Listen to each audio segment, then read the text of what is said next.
This week, President Biden took on the big lie and the insurrection. The president warned the nation is still in danger after the events of January 6th. The assault on free and fair elections is just such a threat, literally. I've said it before. We're facing the most significant test of our democracy since the Civil War. That's not hyperbole. Since the Civil War. The Confederates, back then, never breached the Capitol, as insurrectionists did on January the 6th. I'm not saying this to alarm you. I'm saying this because you should be alarmed. You should be alarmed, the president said. Yet the president did not offer support for removing the legislative blockade in Congress, the filibuster that's standing in the way of laws that would safeguard our elections. The president appears to be holding out some hope he can work with Republican leaders Mitch McConnell and Kevin McCarthy. Maybe that could happen on infrastructure. But a new bridge is not going to protect the Capitol. It's more like the GOP has a bridge to sell you. McCarthy just met with the insurrectionist in chief, Donald Trump. Apparently, they spoke about the upcoming midterms, or as some of Trump's allies may have it on their calendar, the next insurrection. Trump is still lying about the last election. The media references the election hoax. They say the fraud is unproven. And while there is no evidence, there's so much evidence. And he's lying about his crowd on January 6th. You had over 1 million people there, which the press doesn't like to report at all because it shows too much activity, too much spirit and faith and love. There was such love at that rally. The crowd was unbelievable, and I mentioned the word love. The love in the air. I've never seen anything like it. Given Trump's love for lies like that, delivering a speech about saving democracy without passing tough laws to protect elections is not going to be enough. To paraphrase the movie The Untouchables, it's like bringing a knife to an insurrection. Texas State House Democrats took action, leaving Austin for Washington to avoid voting for a new GOP election law. One of those Democrats even went on Fox to call out the big lie. And so what I'm asking you to do is to tell your voters right now that Donald Trump lost the election in 2020. At least you resolved the lie that is Democrats are now for voter ID. It's not your show, sir, but at least you resolved the idea that Democrats are not for voter ID. Did Donald Trump lose the election in 2020? Real quick. Can you answer the question? Did Donald Trump lose the election in 2020? I'm answering questions. Don't really feel any obligation to answer anything of you. Is this an uncomfortable question for you?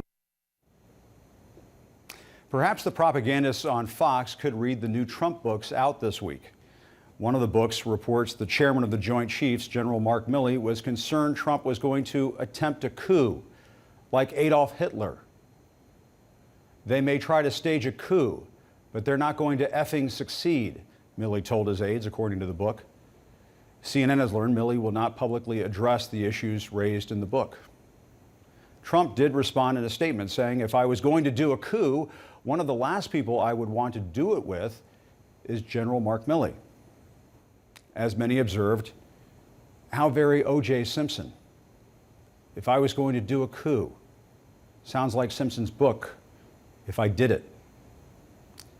Could somebody let us know if Trump is spotted in a white Ford Bronco this weekend? On the run with Rudy Giuliani? Perhaps they'll be heading for the Four Seasons Landscaping Company. I can just hear Rudy now. If the books don't fit, you must acquit. But I digress.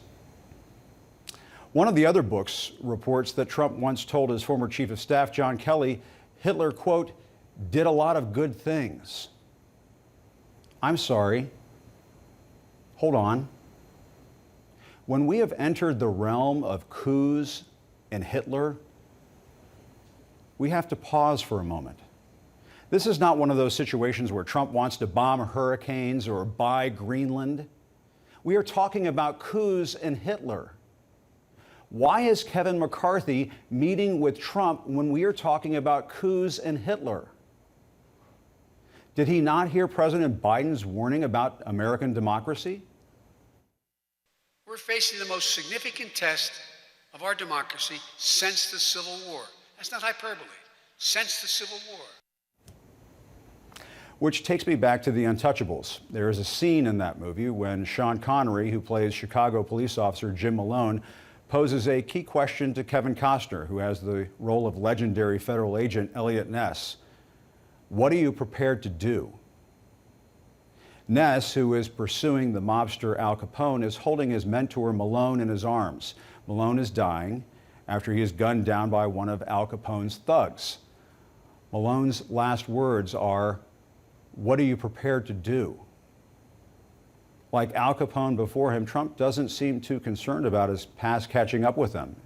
In exile no more, this generation's Teflon Don appears to be plotting his comeback. And some GOP leaders are making that happen, breathing life into the smoldering ruins of his presidency. Last Sunday, Trump said this.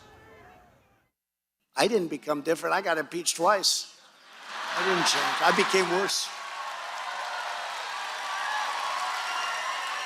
I became worse. I, for one, believe him. He has become worse, if that's possible.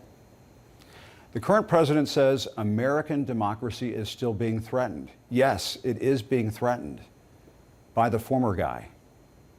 As Jim Malone would ask, what are you prepared to do?